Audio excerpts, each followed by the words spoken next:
ஸ்ரீராம் பிரசாத் இவர் வந்து மதுரையை சேர்ந்தவர். எலக்ட்ரிக்கல் இன்ஜினியரிங் முடிச்சுட்டு 4 வருஷம் வெப் டிசைனிங் கம்பெனியில் ஒர்க் பண்ணிவிட்டு அதுக்கப்புறம் ஒரு பிஸ்னஸ் ஸ்டார்ட் பண்ணலான்னு முடிவு பண்ணி கீரை சம்மந்தமான பிஸ்னஸில் போயிருக்காரு. நாள் கீரை விற்றதில் இவருக்கு 100 ரூபாய் கிடச்சிருக்கு. எப்பயுமே வந்து பார்த்தீங்கன்னா பிஸ்னஸ் பீப்புளுக்கான ஒரு முக்கியமான விஷயம் என்னென்னா creative mind generate new idea. அதாவது வந்து பார்த்தீங்கன்னா எந்த பிஸ்னஸ் பீப்புளை வேணாலும் எடுத்துக்கோங்க, அவங்க தொடர்ந்து ப்ராஃபிட்டில் போயிட்டு இருப்பாங்க அப்படின்னா அவங்களுடைய மைண்டு ரொம்ப க்ரியேட்டிவாக இருக்கும். அந்த க்ரியேட்டிவ்னஸ்னால வரக்கூடிய நியூ ஐடியானால அந்த நியூ ஐடியாவை அந்த பிஸ்னஸில் இம்ப்ளிமெண்ட் பண்ணக்குள்ள அவங்களுக்கு தொடர்ந்து ப்ராஃபிட்டில் போயிட்டே இருக்கும். அது போல் ஒரு நல்ல உதாரணம் தான் ஸ்ரீராம் பிரசாத். அவங்க நாள் கீரை விற்றதில் 100 ரூபாய் கிடச்சிது. அடுத்த நாள் என்ன பண்ணார் அப்படின்னு பார்த்தீங்கன்னா அப்பார்ட்மெண்ட்டில் காலைல 6 மணிக்கெலாம் வந்து வாக்கிங் போக ஆரம்பிச்சிருவாங்க. அங்கே வந்து பார்த்தீங்கன்னா ஒரு 50க்கும் மேற்பட்ட கீரையை எடுத்துகிட்டு போயிட்டு அங்கே வந்து வச்சு விற்க ஆரம்பித்தார். அந்த இடத்துல வந்து பார்த்தீங்கன்னா நல்ல சேல்ஸ் ஆச்சு. அதே சமயத்தில் ஈவினிங் வந்து பார்த்தீங்கன்னா இன்னொரு அப்பார்ட்மெண்ட் போயிட்டு கீரை விற்க ஆரம்பித்தார். அன்னைக்கு அவருக்கு கிடைச்ச வருமானம்னு பார்த்தீங்கன்னா 2000 ரூபாய்க்கு வந்து சேல்ஸ் ஆனிச்சு. இது வந்து பார்த்தீங்கன்னா ஒரு நியூ ஐடியாவாக இருந்துச்சு. அடுத்தது இதுக்கப்புறமும் இன்னும் ப்ராஃபிட் வேணும்னு சொல்லிட்டு என்ன முடிவு பண்ணார் அப்படின்னா 200 ஸ்கொயர் ஃபீட்டில் ஒரு கீரை ஷோரூம் ஒன்று ஆரம்பித்தார். எதுக்காக அப்படின்னு பார்த்தீங்கன்னா காலையிலையும் சாயந்தரம் மட்டும்தான் வந்து கீரையை வந்து அங்கே இருக்கக்கூடிய அப்பார்ட்மெண்ட்டில் இருக்கிறவங்களும் பக்கத்தில் இருக்கிறவங்களும் வாங்கக்கூடிய ஒரு சூழ்நிலை இருந்துச்சு. இதே வந்து ஒரு 200 ஸ்கொயர் ஃபீட்டில் ஒரு கீரை ஷோரூம் ஆரம்பிக்கிறதால எனி டைம் வந்து பார்த்தீங்கன்னா மக்கள் அங்கே வந்து வாங்கிட்டு போகிற ஒரு சூழ்நிலையை அவர் உருவாக்குனார். இதை பார்த்து வந்து ப்ரெஸ் பீப்புள் வந்தாங்க, நியூஸ் பேப்பரில் இவரை பற்றி போட்டாங்க. இந்த மாதிரியான விஷயங்கள் எல்லாமே வந்து பார்த்தீங்கன்னா அவருக்கு இன்னும் அதிகமாக ப்ராஃபிட்டை கொடுத்துச்சு. இது நல்லா போயிட்டு இருந்துச்சு. இன்னும் அவருக்கு அதிகமாக ப்ராஃபிட் வந்து கொண்டு வரணும் அப்படின்னு சொல்லிட்டு முடிவு பண்ணார். என்ன பண்ணார் அப்படின்னு பார்த்தீங்கன்னா ஈவினிங் டைமில் கீரை வடை, கீரை பணியாரம், கீரை கொழுக்கட்டை, அடுத்தது வந்து கீரை சூப்பு, இந்த மாதிரியான ஹெல்த்தியான ஸ்நாக்ஸ் எல்லாத்தையுமே ஈவினிங் வந்து கொடுக்க ஆரம்பித்தார். அதுலேயும் நல்ல ப்ராஃபிட் அவருக்கு கிடைச்சிது. இது தொடர்ந்து நல்ல விதமாக போயிட்டே இருக்கக்குள்ள இன்னும் அவருக்கு அதிகமாக ப்ராஃபிட்டை கொண்டு வரலான்னு சொல்லிட்டு முடிவு பண்ணார். அப்போ ஒரு புது ஐடியாவை ஜென்ரேட் பண்ணார். என்ன அப்படின்னு பார்த்தீங்கன்னா 200 ஸ்கொயர் ஃபீட்டுங்கிறது கொஞ்சம் வந்து குறைவான இடமா இருந்துச்சு. ஏன்னா நல்ல பிஸ்னஸ் போயிட்டு இருக்கக்குள்ள இன்னும் வந்து பெரிய அளவுக்கு நம்ம கொண்டு போகணும் அப்படின்னு சொல்லிட்டு இன்வெஸ்ட்மெண்ட் அதிகமாக தேவைப்பட்டுச்சு. அவங்க ஃப்ரெண்டோட உதவியோட 200 ஸ்கொயர் ஃபீட்டாக இருந்ததை 2000 ஸ்கொயர் ஃபீட்டாக மாற்றி அவர் என்ன செஞ்சார் அப்படின்னு பார்த்தீங்கன்னா 150க்கும் மேற்பட்ட கீரை வகைகளை அதனுடைய பெனிஃபிட் என்ன அப்படிங்கிறத டிஸ்பிளே பண்ணி ஒரு எக்ஸிபிஷன் மாதிரி கண்டக்ட் பண்ணி அங்கே மக்களை வர வச்சு அங்கே கீரையை பார்த்து அதுக்கான பயன்களை தெரிஞ்சு அதே சமயத்தில் கீரை வேணுங்கிறவங்க வாங்கிக்கிட்டாங்க. அதே சமயத்தில் வந்து ஈவினிங் வந்து அவர் பண்ணக்கூடிய அந்த ஸ்நாக்ஸ் ஐட்டம்ஸ்க்கான கீரை வடை, கீரை பணியாரம், இந்த மாதிரியான விஷயங்களும் தொடர்ச்சியாக போயிட்டு இருந்துச்சு. இது நல்ல ஒரு ப்ராஃபிட்டை அவருக்கு கொடுத்துச்சு. அடுத்தது வந்து பார்த்தீங்கன்னா இது எல்லாமே வந்து கோயம்புத்தூரில் நடந்துச்சு. அவருடைய சொந்த ஊரான மதுரையிலையும் இந்த மாதிரி ஸ்டார்ட் பண்ணலாம், இன்னும் ப்ராஃபிட்டை கொண்டு வரணும் அப்படின்னு சொல்லிட்டு முடிவு பண்ணி ஒரு ஐடியா பண்ணி அந்த இடத்துல வந்து மதுரையில் ஸ்டார்ட் பண்ணக்குள்ள இதே மாதிரியான ஒரு விஷயத்தை ஸ்டார்ட் பண்ணார்.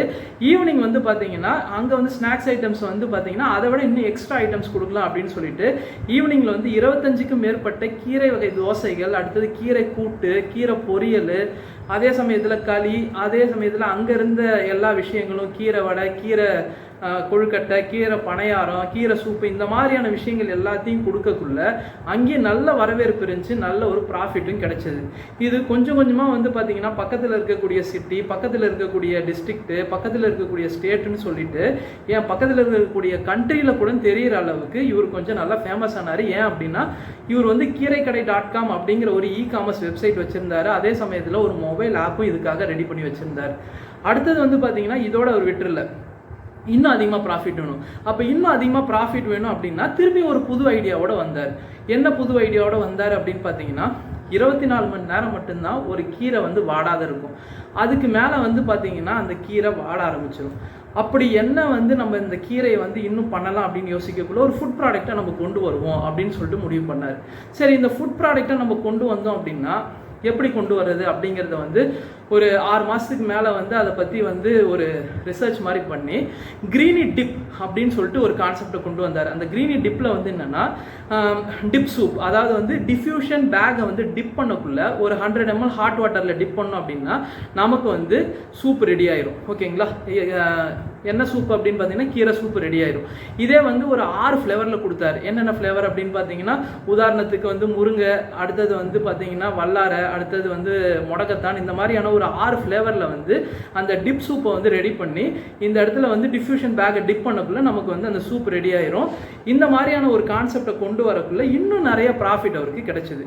இதை வந்து பக்கத்து கண்ட்ரியில் மற்ற கண்ட்ரியில எல்லாம் தெரிய வந்து ஆஸ்திரேலியாவில் வந்து என்ன பண்ணாங்க அப்படின்னு பார்த்தீங்கன்னா இவருக்கு கால் பண்ணி எங்களுக்கு ஒரு சாம்பிள் அனுப்புங்க, அந்த சாம்பிளை நாங்கள் பார்க்குறோம் அப்படின்னு சொல்லிட்டு சொன்னாங்க. இவரு சாம்பிள் அனுப்புனாரு. அவங்களுக்கு பிடிச்சி போய் என்ன பண்ணாங்க அப்படின்னு பார்த்தீங்கன்னா எங்களுக்கு இதை நீங்கள் எக்ஸ்போர்ட் பண்ணுங்க அப்படின்னு சொல்லிட்டு சொன்னாங்க. இதில் அவருக்கு இன்னும் நிறையாவே ப்ராஃபிட் கிடைக்க ஆரம்பிச்சிது. அதோட விடலை, இன்னும் ப்ராஃபிட் வேணும் அப்படின்னு சொல்லிட்டு இன்னும் க்ரியேட்டிவாக வந்து அவர் வந்து அவருடைய மைண்டை யூஸ் பண்ணி புது ஐடியாவோட வந்தார். என்ன அப்படின்னு பார்த்தீங்கன்னா கிரீனி மீல்.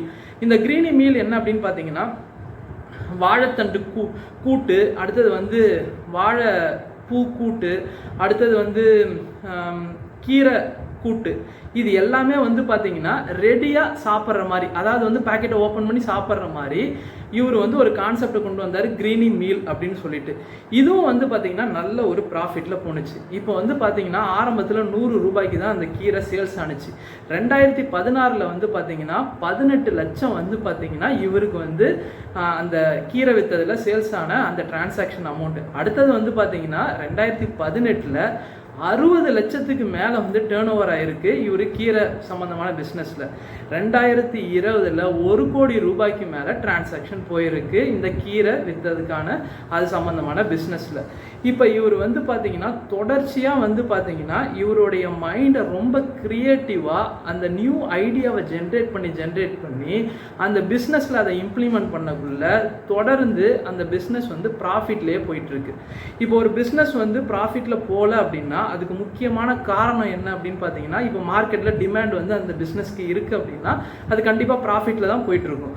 ஒருவேளை அந்த பிஸ்னஸ்க்கு வந்து டிமாண்ட் இல்லை அப்படின்னா உங்களுடைய மைண்டை நீங்கள் எந்த அளவுக்கு க்ரியேட்டிவாக யோசிக்கிறீங்களோ அந்த அளவுக்கு புது ஐடியா ஜென்ரேட் ஆகும். அந்த புது ஐடியாவை வந்து நீங்கள் வந்து உங்கள் பிஸ்னஸில் இம்ப்ளிமெண்ட் பண்ணீங்க அப்படின்னா உங்களுக்கு தொடர்ந்து நீங்கள் ப்ராஃபிட்லேயே போயிட்டுருக்கலாம்.